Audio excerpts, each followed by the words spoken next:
Assalamualaikum warahmatullahi wabarakatuh.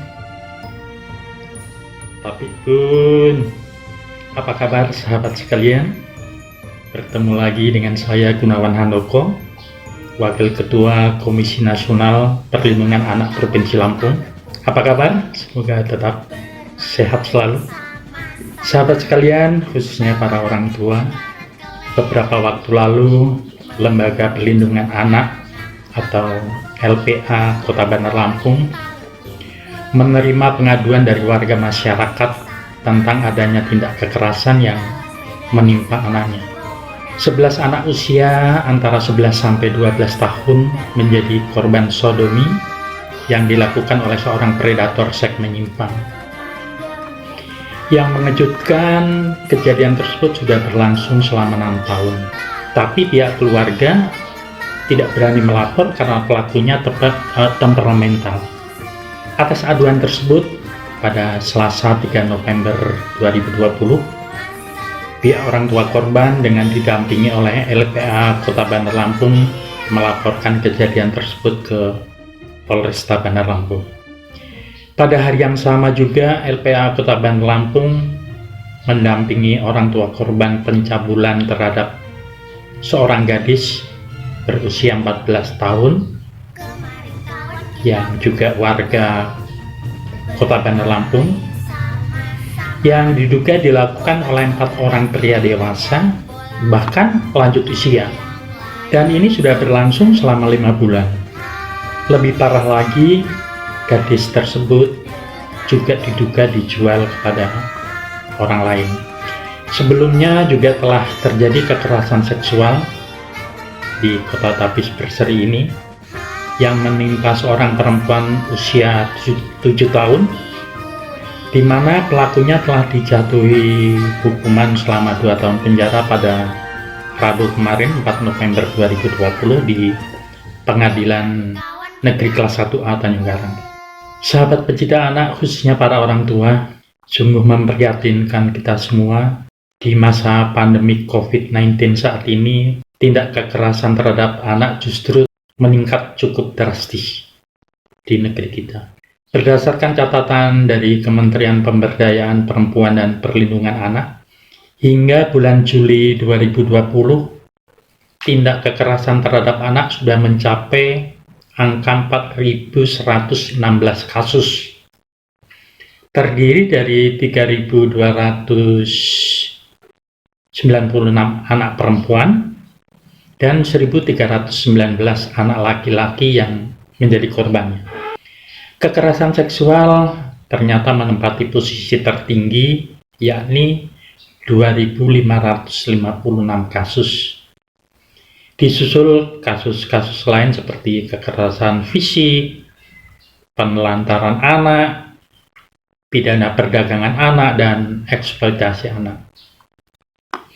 Sementara Komisi Nasional Perempuan mencatat pada tahun 2019 lalu terdapat 431.471 kasus kekerasan yang menimpa perempuan, dan ini semua sudah ditangani. Angka ini merupakan fenomena gunung es, di mana setiap 2 jam ada 3 orang perempuan yang mengalami kekerasan seksual di negeri kita. Bahkan di tahun 2020, angka pelaporan terhadap kekerasan terus bertambah dan semakin kompleks.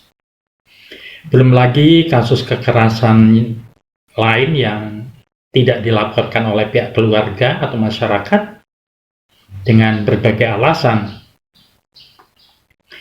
Bapak, Ibu, para orang tua dan sahabat pencinta anak, hal yang wajib untuk kita ketahui bersama, bahwa 50% dari kasus kekerasan terhadap anak adalah kasus incest, di mana pelakunya adalah orang yang memiliki hubungan darah atau kerabat, atau yang mengenal korban dengan baik seperti tetangga, teman, guru, paman, dan lain-lainnya. Hal ini tentu saja menuntut kita semua untuk lebih waspada dalam melakukan pengawasan terhadap putra-putri kita.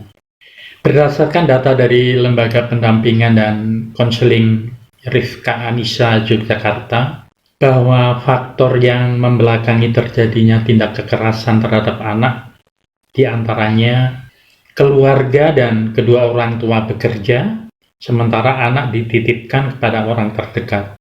Faktor lain, anak belum dibekali dengan sex education atau pendidikan seks yang secara benar. Juga lingkungan tempat tinggal dan masyarakat yang kurang support terhadap hak anak-anak. Hal lain, kondisi ekonomi yang lemah, ditambah lagi fondasi agama serta nilai spiritual yang juga lemah. Akses melihat tayangan TV dan internet bebas tanpa adanya guides pendampingan, serta keterbatasan tentang layanan informasi dan konseling bagi anak-anak. Bapak, Ibu, dan sahabat pecinta anak, hal yang patut untuk kita sesalkan bersama. Walaupun sesungguhnya masyarakat tahu bahwa pelaku tindak kekerasan terhadap anak itu dapat dijerat hukum, namun pada kenyataannya masih banyak para korban yang enggan untuk melaporkan kepada pihak yang berwajib.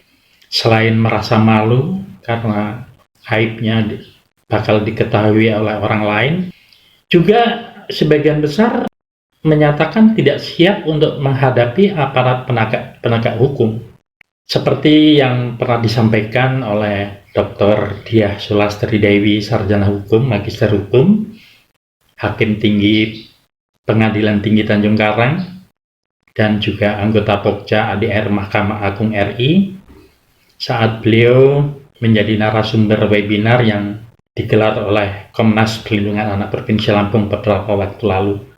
Menurutnya, aparat penegak hukum kurang memiliki perspektif tentang gender. Perempuan sering dianggap sebagai penyebab atau pemberi peluang terjadinya tindak pidana karena cara berpakaiannya, status perkawinannya, pekerjaan atau keberadaan pada waktu dan lokasi tertentu, bahkan sering disalahkan karena tidak mau melawan. Perempuan yang menjadi korban seringkali juga mengalami beban ganda. Pertanyaan yang diajukan oleh aparat penegak hukum seringkali menyudutkan, menjerat, dan melecehkan perempuan. Korban dibentak karena keterangannya dianggap kurang jelas, atau korban diminta menjelaskan kejadian yang dialami secara terus-menerus, dan hal-hal lain yang kurang menyenangkan. Perempuan korban maksudnya seringkali diperiksa bersamaan dengan terdakwa. Maka ketika perempuan korban diperiksa bersamaan di persidangan, tentu akan membuat korban tidak nyaman. Korban merasa di bawah tekanan dan terjadi trauma. Sahabat sekalian, substansi hukum yang ada memang masih berfokus pada hak tersangka dan terdakwa. Walaupun pelaku dihukum penjara, tapi dalam pertimbangan hakim belum menitik beratkan dampak fisik dan psikis serta trauma bagi si korban. Norma hukum acara pidana yang ada masih berorientasi pada hak-hak tersangka dan terdakwa. Mestinya para hakim juga mempertimbangkan dampak trauma pada anak, khususnya korban kekerasan seksual, karena para korban akan merasa tidak berdaya, seperti merasa takut, mimpi buruk, fobia, rasa sakit, sehingga membuat anak menjadi lemah dan tidak efektif dalam beraktivitas. Anak juga akan menghadapi stigma seperti selalu merasa bersalah, malu, gambaran diri yang buruk, dan kehilangan kepercayaan. Dan satu hal lagi, selama proses hukum masih banyak ditemukan pihak korban tidak didampingi oleh pendamping, baik itu penasihat hukum, lembaga perlindungan anak, paralegal, psikolog, pekerja sosial, dan lainnya. Bapak, Ibu, sahabat pecinta anak, dalam rangka mengoptimalisasi upaya perlindungan anak saat ini, di mana banyak terjadi kerentanan pada masa pandemi COVID-19, para orang tua hendaknya dapat membangun kelekatan terhadap anak. sehingga anak merasa disayangi dan dicintai, didukung, dihargai, keterbukaan dengan berbagi perasaan, spiritualitas, dan keterampilan bagaimana pemecahan masalah. Dan yang tidak kalah pentingnya, bekali putra-putri Anda tentang pengetahuan seksual. Begitu juga para aktivis, para tokoh masyarakat di level bawah, hendaknya bisa terus digerakkan untuk ikut serta secara aktif memberikan perlindungan dan pengawasan terhadap anak.